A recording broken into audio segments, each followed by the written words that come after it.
I was first in Prague before you were born.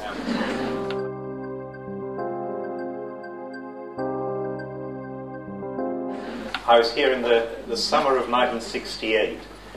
I got out, the tanks came in.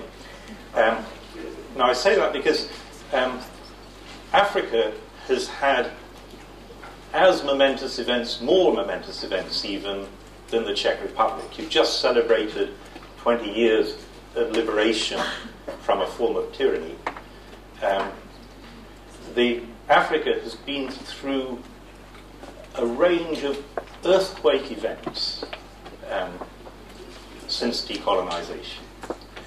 And I'm here to pay honor and my own respects to the name of Kapuscinski, because Kapuscinski was the journalist, the great chronicler of these earthquake events. He was an extraordinary man. He was a Polish journalist.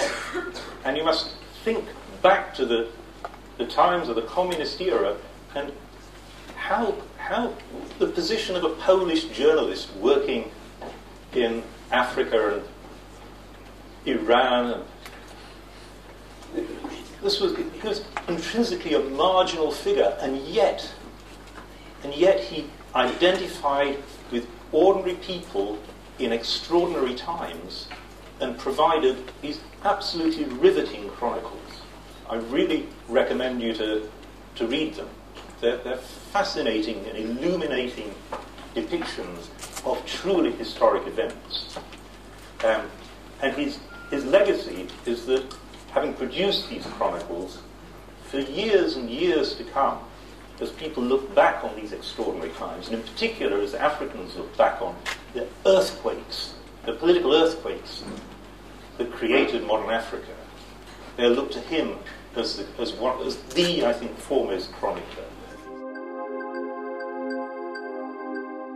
40 years ago, when I was your age, a student, and when people studied development, the world was kind of divided into a 1 billion lucky people in rich countries and a 5 billion people in developing countries. And that is no longer true. Over my lifetime, the world has fundamentally changed so that a 1 billion, 5 billion, lucky billion, the rest of the world developing, is no longer characterized as what's going on. About 4 billion of the 5 billion are living in countries that are either already at middle income levels or are converging so fast that it's a miracle. So we're now in a world of a sort of 1 billion at the bottom, 1 billion at the top, and 4 billion in the middle converging. And my story is the billion at the bottom. So what can we do? Two things. We've got limited resources, and we should focus those resources down on the countries that now need it most. And then secondly, we should broaden the array of policies that we use. It's not just about our money. What we forget is that we've got many other policies that affect the development process. Now, you in the Czech Republic are in a better position to understand that than most, because you have been through that transformation out of socialism, one-party state, and economic stagnation. You've been through that transition over the last 20 years. And that's the transition that a lot of these societies have to go through. And so think, what part did the international community, particularly the European community, play in that transition? What did the European Union offer? Yes, it offered some money, but it also offered integration into trade, so it opened markets. And so trade policy, market access, is fundamental for shaping the opportunities which Africa faces. Europe has various special schemes for Africa, they're not very good, in my mind. This is one area in which I think we don't compare very well with America. Both Europe and America have schemes for Africa. Europe's scheme, until very recently, was called Everything But Arms. America's scheme was called the Africa Growth and Opportunity Act. And I've evaluated them both. And